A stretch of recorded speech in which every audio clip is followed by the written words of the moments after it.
Welcome everyone. My name is Jasminewomack. I'm the CEO of the Impact Group, and we work with experts and leaders to help them transform their $1 million message into a best-selling book and a high-ticket coaching program. And I wanted to come and share this information with you today.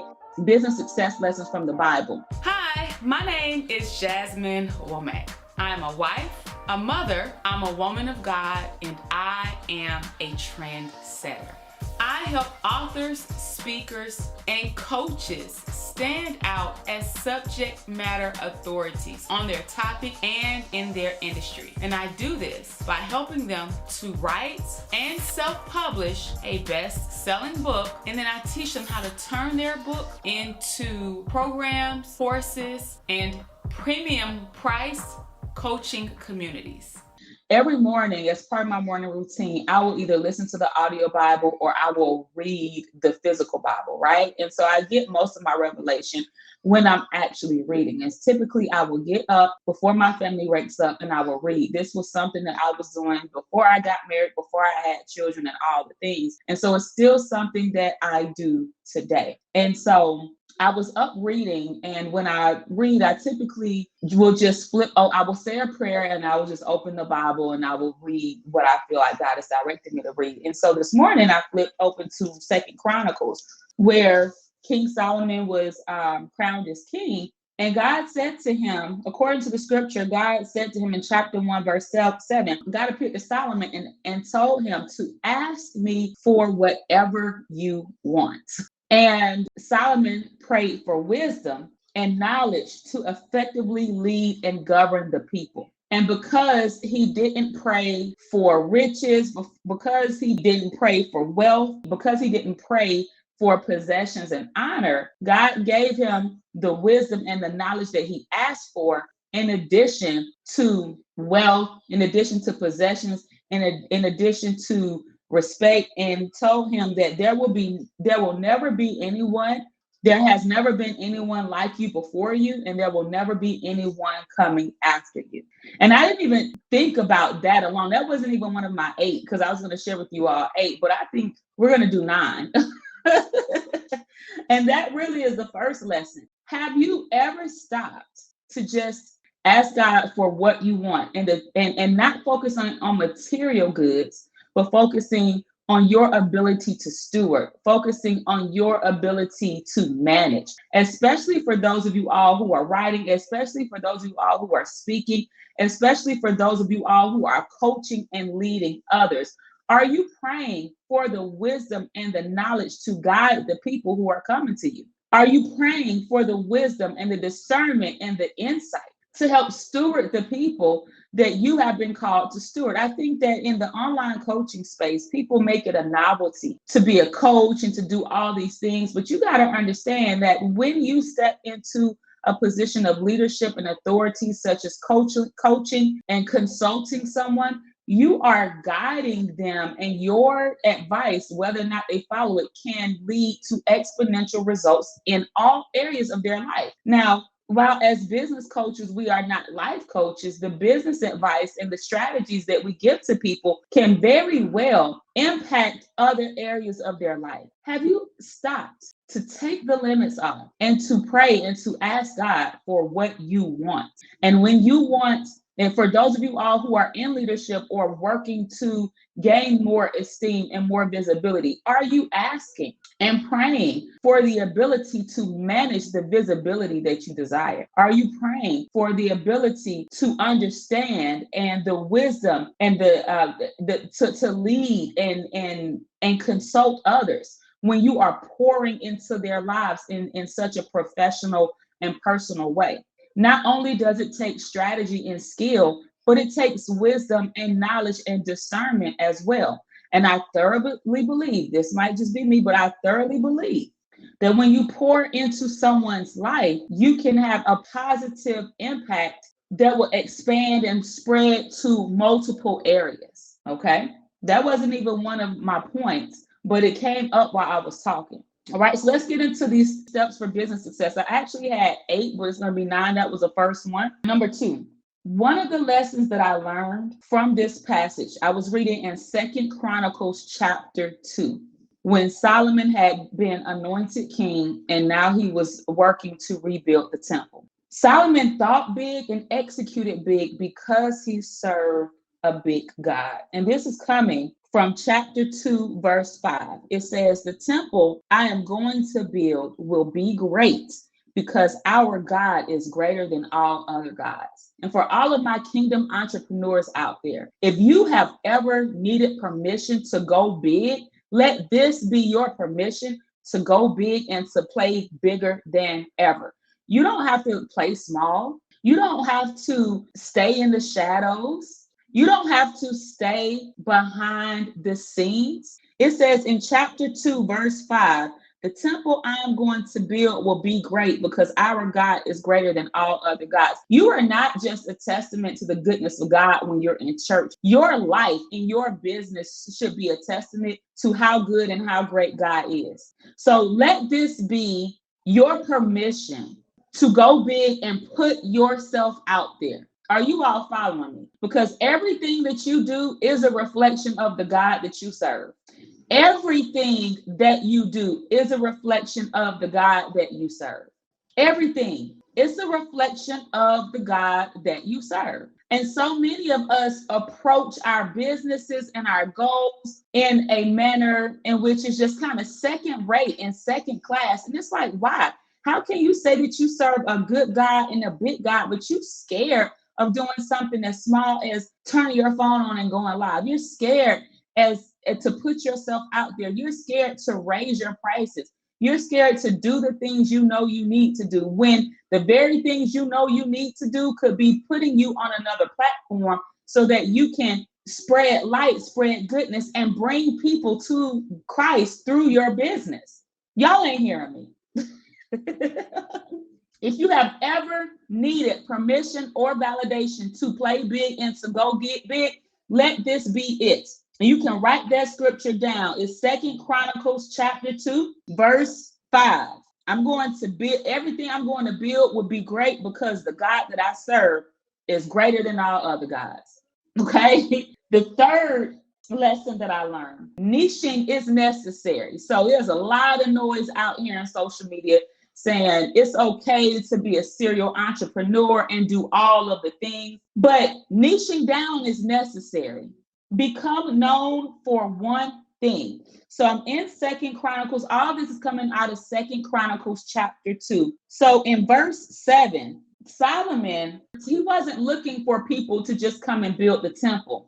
He was looking for people with expertise. So if you look at 2 Chronicles, and you can pull out your Bible if you need to pull it up in another window, if you're on your laptop. If you look at 2 Chronicles chapter 2, verse 7, Solomon says, send me therefore a man skilled to work in gold and silver, bronze and iron, and in purple, crimson, and blue yarn. He didn't say yellow yarn, pink yarn, blue yarn, and experienced in the art of engraving, to work in Judah and Jerusalem with my skilled workers, whom my father David provided. He wanted a man skilled who had a particular skill set and was known for excellence in one area. He niched down. He wasn't looking for someone who was a jack of all trades. He wasn't looking for just anybody to come and work to rebuild this temple. He was looking for a particular person with particular skill sets who had experience and expertise in specific things. He was looking for a specialist.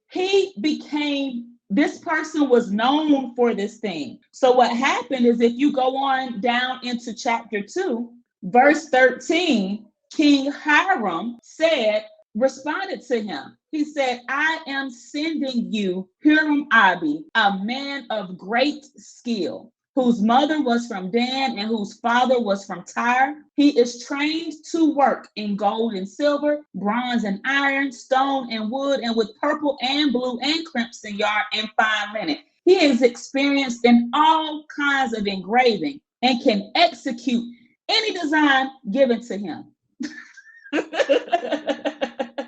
Because Hiram had excellence and expertise in one thing, the king knew to call on him and to come to him for that specific thing. He wasn't flipping through. He wasn't trying to find people. He wasn't asking for referrals. He knew exactly who to go to because this person was a specialist in his thing. You guys got to niche down. You have to become known for one thing and be so great at it that other people will refer you. You can't become great. You cannot become referable if you are trying to do all of the things. You cannot and will not become referable if people don't know what you do. You will not be referable if people don't know what to refer you for because you're all over the place. Niching is necessary. Number 3, you need to invest in what you need to make it happen. You need to invest in what you need to accomplish your goals. So if you look in 2 Chronicles chapter 2, verse 10, Solomon spells out what he is going to pay the people to get the job done. He says, I will give the servants, the woodsmen who cut the timber, 20,000 cores of wheat, 20,000 cores of barley, 20,000 baths of wine, and 20,000 baths of olive oil. And then if you follow along, jump over to verse 15, King Hiram asked him for payments. You cannot free your way to success. You cannot free your way to success. Some levels, some things that you want to do are going to require an investment. And if you look at what he paid, he was not trying to go the cheap route. He wanted the people. He wanted the best of the best. And he invested in the people who could get the job. He invested in the people who could help him get the job done. He was not sitting up trying to figure it out. He was not sitting up trying to do it all himself. Clearly, he couldn't do that. He was not trying to barter. He was not trying to negotiate. He was not trying to tiptoe around. He invested what we would consider high ticket in these people to help him accomplish the task that he wanted to accomplish. Are you with me? Are you with me? This is the year you want to go to another level. This is the year you want to build magnificent things. This is the year. You cannot do it alone and you cannot figure it out by yourself. Whatever that level of investment is for you, pay it so that you can get the job done. Nowhere in here are they talking about somebody trying to figure it out for free or somebody trying to barter their way through or get things, for the cheapest they can. It's not in here. Kenyatta, we're in 2 Chronicles chapter 2. Everything is coming from 2 Chronicles chapter 2. All right. So that's number 3. Invest in what you need and want. And if you feel like you don't have the budget for it, in 2024, there are so many things that we can do to make extra money. Go make extra money to pay for what you need. Not having it is no longer an excuse. It's an excuse if you allow it to be an excuse. Number 5, study yourself to become approved. This is Bible, y'all. Study yourself to become approved and become known for that. Bouncing back up to 13, and I think I may have already touched on it. When King Hiram sent Huram, this person was skilled and a great person vouched for him. Some of y'all are out here trying to teach, you're trying to grow businesses, you're trying to coach, and you may not have the skills developed. You can't do something successfully, especially involving the lives and emotions and businesses of people, and you have not studied yourself to be approved. This means that even if you are, and I actually created a post about this earlier, even if you are coming from a personal growth and development angle, and you are teaching based off of your life experiences are not enough. You need to study to show yourself approved. What else do you need to learn? What other strategies do you need to learn? What additional information do you need to learn to complement the knowledge and experience that you already have? So I work with a lot of folks who have, like I say, alphabet soup behind their name, all kind of masters, specialists, doctorates, but sometimes not everybody has advanced degrees. And people will ask, I don't have a professional training in what I'm writing in. You can absolutely write and teach from your personal experience. I did it with my first book, but I also spent years reading personal growth and development books. I also spent years, not in anybody's school, traditional school, but I spent years on my own learning and expanding my knowledge and expanding my understanding and expanding my skill sets. So there is still a level of study. There is still a level of knowledge and skill set development that you need. But going back to verse 13, the king said that he is experienced in all kinds of engraving and can execute any design given to him. You need the experience. You got to study to show yourself approved. You got to. And if you're trying to build from the ground up, you haven't booked a client yet, you need to go work with some clients for free and get experience before anybody can start referring you. You need some type of testimonials. You need something to fall back on. You need results to speak for what you do. Nobody with any type of success ever went to sleep and woke up and it fell in their lap. They put work in, they studied, they kept going when it got difficult. They kept going even though they thought they were failing. And over time, they became known as an experienced, credible, and qualified person to the point where other people began to refer them. And if you want this to show up in your life, you got to do the work. You cannot hide from the work. Number 6.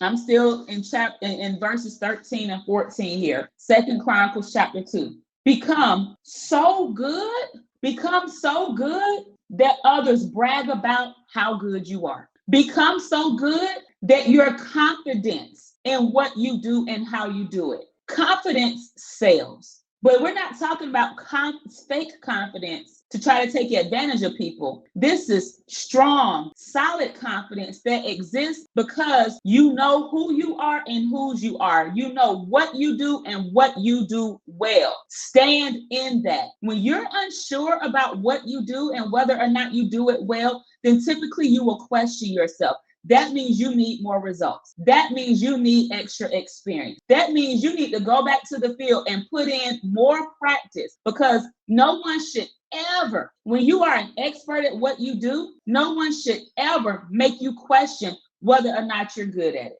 And that's just what it is. Now, what I find is that a lot of people who are in the corporate space are absolute beasts in the corporate space. But then when it comes to their business, you want to pull back. You want to shy back. And what I want you to do is, you built up a certain level of confidence when it comes to your career because you have a certain level of results. You have a certain track record. You've been doing it for a period of time. And you have to put that same level and that same effort of energy into you, your business, your book, your brand, and the things that you're doing, so you can have that same level of surety and confidence and stand flat-footed that no matter what nobody says, you know the results that you can help somebody get. Like, can't nobody tell me that we don't have the absolute best program for experts to help them write their books, grow their speaking business, and their consulting business. Nobody can tell me that we don't have I know without a shadow of a doubt that we have the best program. You can't tell me nothing. Can't tell me nothing different. Why? Because I have too many results, not just for myself, but for clients. You have to get to the point where you are that confident in what you do and how you do it, and to the point where other people are referring. You got to become so good that others brag about how good you are. If ain't nobody bragging about how good you are, you got some work to do. Again, this is coming from 2 Chronicles chapter 2. I'm in verse 13. Because the king was bragging about 𝐏𝐻𝐼 and talking about how skilled he was, how great he was at what he was doing, how experienced he is, to the point where he put his name on the line and said he can execute any design that is given to him. He can execute anything that's put in front of him. The king put his name on the line for him. You need to become so good, like how the Bible says your gift will make room for you and bring you before great men. You need to become so good to where great men and great women have their name in your mouth. I mean, have your name in their mouth, and they are telling other people about you and what you do. Number 7 is to do your research.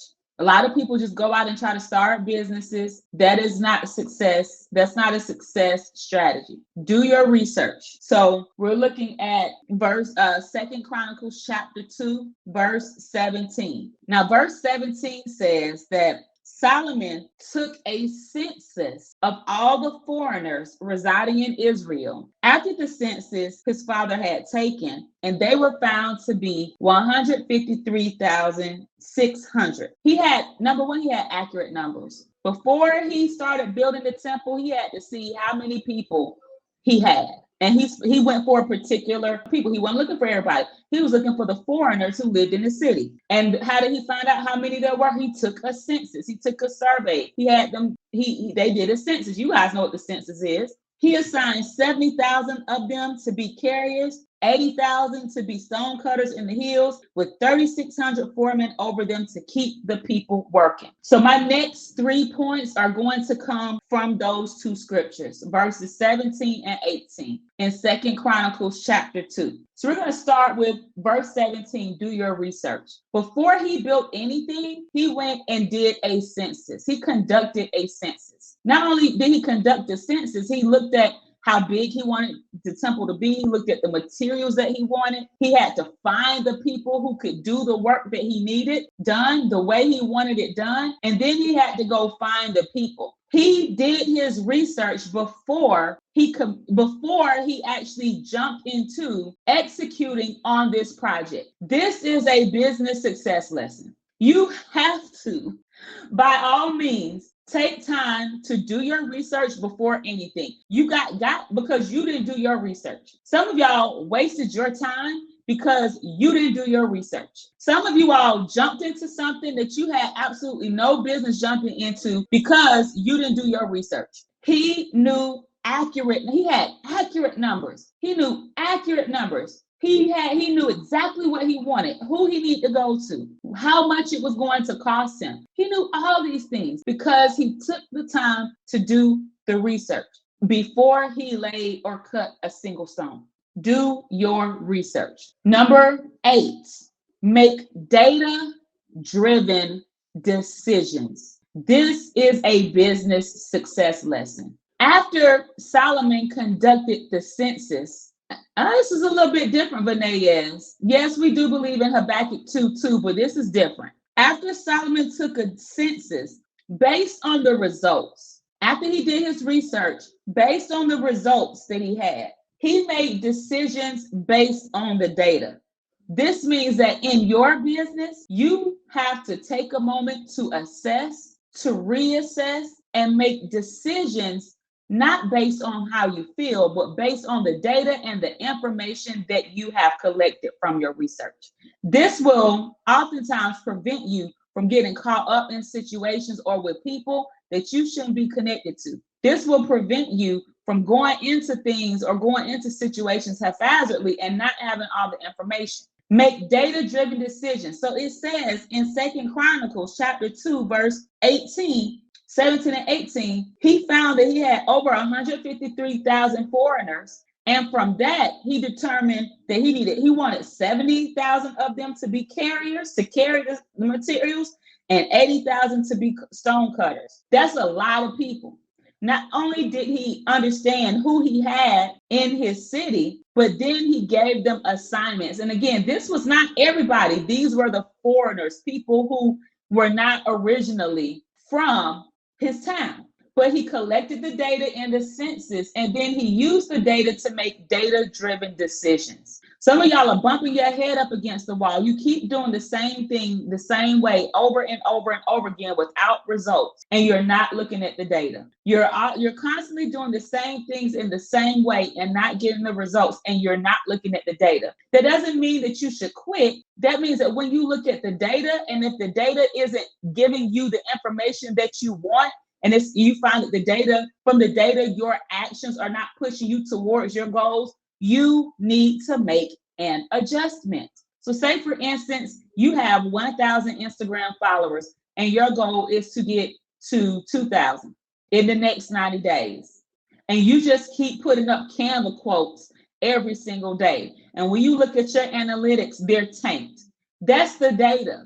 The analytics which indicate that you're not growing, that you're not getting engagement, you're putting up Canva quotes, nobody's connecting to that. You need to do something different in order to get a different result.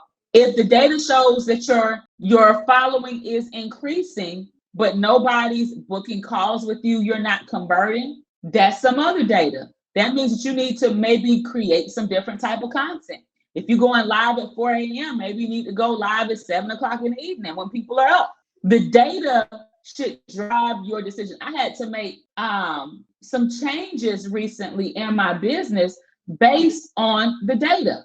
Based on the data. After looking over the numbers, I found that I had spent a specific amount on contractors doing certain things. And I'm like, yo, I literally spent the salary. Why don't I have a full-time person? I already spent it. I'm like, oh, this is an immediate adjustment that has to be made because the data is telling me the truth.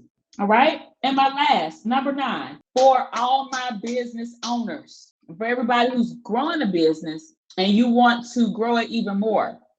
This is not number 8, this is number 9. You need to hire and delegate. Business success lessons from the Bible. Where did I get that from? 2 Chronicles chapter 2, verse 18. Solomon assigned 70,000 of these foreigners residing in Israel to be carriers. He assigned 80,000 to be stone cutters in the hills. And he had 3,600 foremen over them to keep the people working. He wasn't managing all these people. He hired managers. He hired managers to keep eyes on the ground and to make sure that there was stability in the area and to report back to him. He wasn't sitting there trying to do all the things by himself. He hired people. Now, I said this in my event, Published and Paid Live. Hiring is biblical. You sitting up trying to be a solopreneur and trying to do all the things, and you are stressing yourself out to no end simply because you won't hire help. You got to learn how to hire. You got to learn what positions you need to hire for. You don't need to go out and hire 4 different VAs. That's a waste. When you haven't even utilized one to capacity. You need to hire, you need to delegate effectively. And for those of you all, if anybody on here is watching this and you're already at multiple 6 or 7 figures and you are still a 1 or 2 person team, you're going to have to hire somebody to come in and do operations. And I'm preaching to myself here. This was God talking to me this morning. I felt like you're going to have to hire somebody to come in and manage operations to manage the people. Because once you start having a certain number of people on your team, your job as the CEO is to make sure that the business is generating revenue. You cannot work on your business and create the SOPs and create the systems and do all the back end if you are always working in the business doing the day-to-day. No, you're going to have to hire somebody to come in and do the day-to-day and also make sure that the team is managed and hold them to their KPIs and all the things that they're supposed to do so that you can focus on what you're supposed to do. Because if you're trying to do all the things, eventually you're going to break or burn out. And that's the truth. Okay. So this was what I wanted to share with you all tonight. Business success lessons from the Bible. I hope that you all enjoyed it. I hope that you were able to learn something. I hope that you were able to take something from this. My eyes were definitely open this morning as I did this, and I wasn't making stuff up. I literally have my Bible right here, y'all. But my eyes were definitely open this morning as I took time to do my morning devotional. And I was just amazed. And I was like, oh my gosh, I have to share this. And so I hope that this was helpful for you all. If you're just coming in, I will keep this up. I'll keep this up as a replay. But I hope that you're able to take something from this. I hope that you go read it on your own and ask God to give you revelation and ask God to give you guidance for what you need to get out of it, because maybe you'll get something different from it. But this is what I got from it. And I was reading from 2 Chronicles chapter 2 today. All of that was from 2 Chronicles chapter 2, those nine business success lessons came from 2 Chronicles chapter 2. Okay. And so if you were able to learn one thing that gave you any type of enlightenment or breakthrough, I'm thankful.